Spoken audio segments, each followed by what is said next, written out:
আমি আমি জেলের বাচ্চা, আমি জেলের বাচ্চা।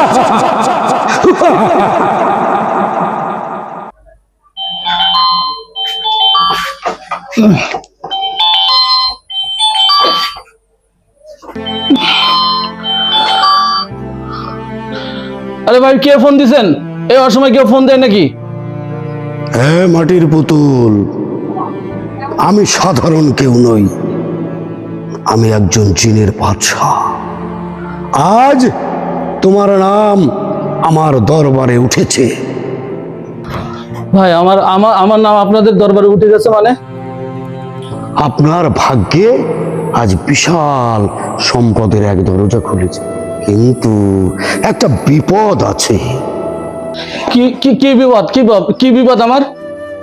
আপনার ঘরে অশুভ শক্তির নজর পড়েছে।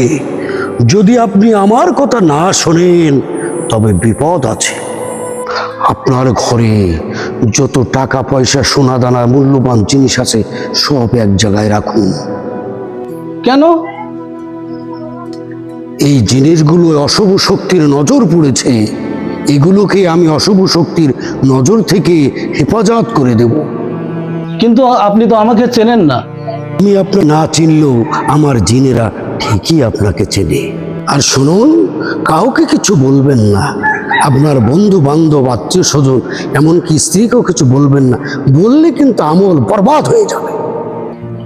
কি হয়েছে বন্ধু, তোমার চিন্তিত লাগছে কেন? আর বলো না বন্ধু, গত রাতে আমার কাছে জিনের বাচ্চা ফোন করেছিল। সে নাকি বলছে আমার ভাগ্যে নাকি অনেক সম্পদ আছে। জিনের বাচ্চা ফোনে? হ্যাঁ বন্ধু, সে আমার অনেক ব্যক্তিগত কথাও জানে। বন্ধু, এগুলো প্রতারণার কৌশল হতে পারে। কেউ ফোন করে জিনের বাচ্চার কথা বলে টাকা পয়সা চাইলে এগুলো বিশ্বাস করো না, বুঝলে? বন্ধু, সে যে আমার বলেছে যে আমার সব সম্পদ দ্বিগুণ করে দেবে। লোভ দেখেই তো মানুষ ফাঁদে ফেলে।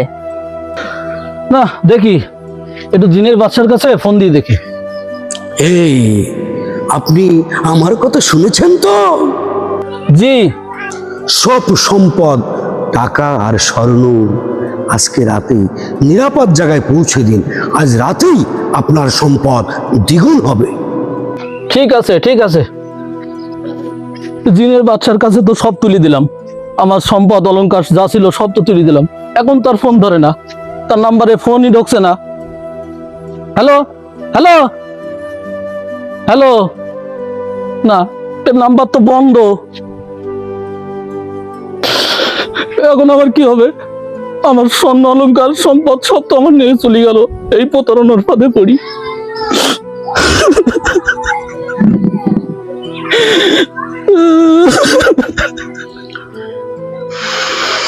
কাঁদিস না বন্ধু, কাঁদিস না।